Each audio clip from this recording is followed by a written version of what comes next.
The first thing to collapse in war is not a building, it's trust. Trust in banks, trust in currency, trust that tomorrow will look like today. ATMs run empty, markets turn red, your national currency drops 20% in weeks, and suddenly, everyone is talking about one thing: buy Bitcoin. Is that protection or panic? Is crypto a shield in chaos or just another gamble when the world is already unstable? Tonight, we break it down in the simplest way possible. No hype, no fear, just clarity. And by the end of this video, you'll understand not only whether crypto is safe during war, but how some people actually make money in these situations. War creates uncertainty. Uncertainty creates fear. Fear moves money. During major conflicts, investors sell stocks, foreign money leaves the country, governments print more currency, inflation rises, banks may limit withdrawals. When confidence in the financial system drops, people search for alternatives. Traditionally, that meant gold. Now it sometimes means cryptocurrency. But why? Crypto offers three things people crave during crisis: control, portability, independence. No bank approval required. No physical storage required. You can carry millions across a border using only a private key. For someone escaping conflict, that matters. In some crisis periods, local trading volumes of Bitcoin surged when national currencies weakened. People weren't chasing profit, they were chasing stability. But here's the twist: crypto itself is volatile. Which brings us to the real debate. A safe haven should be stable. Gold moves slowly. Government bonds move slowly. Crypto, it can move 10% in a day, sometimes more. During global panic, crypto often drops along with stocks. Why? Because many investors still treat it as a risk asset. When fear spreads globally, investors sell risky assets first. Crypto is young. It does not yet have the deep institutional stability of traditional safe havens, so calling it safe is complicated. But here's where things get interesting. Volatility creates risk, but volatility also creates opportunity. Let's slow this down and make it beginner-friendly. War creates uncertainty. Uncertainty creates volatility.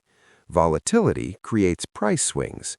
Price swings create opportunity. Here are realistic ways people try to profit. 1. Buying panic dips.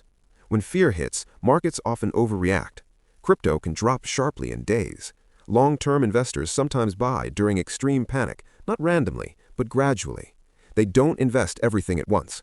They use a strategy called dollar-cost averaging, investing small, fixed amounts over time. If markets recover, they benefit from buying at lower prices, but this requires patience and emotional discipline. 2. Short-term trading, high risk. Some traders profit from sharp swings. They buy during sudden drops and sell during rebounds, or they use derivatives to bet on falling prices. But this is dangerous for beginners. Without risk management, losses can be fast and severe. Most beginners lose money trying to time volatility. 3. Investing in related sectors. Sometimes crypto mining stocks or blockchain companies move with crypto. Experienced investors diversify across related sectors, but again, diversification matters, never all in. 4. Stablecoins and arbitrage. In some local crises, stablecoins trade at a premium compared to local currency. Traders sometimes profit from price differences between exchanges, but this requires deep understanding and carries regulatory risk.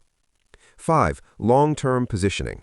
Some investors believe long-term global instability strengthens decentralized systems. They accumulate during uncertainty and hold for years. This is not fast money, it's strategic positioning. But here's the most important rule. Profit comes from planning, not panic. People who make money during war volatility usually have a plan before crisis. Control position size, avoid emotional decisions, keep emergency cash separate. Beginners who act out of fear often lose. During war, scams multiply. Fake war tokens, fake exchanges, fake promises of guaranteed returns. Fear lowers critical thinking. and volatility can wipe out leveraged traders overnight. Internet disruptions can also limit access to exchanges.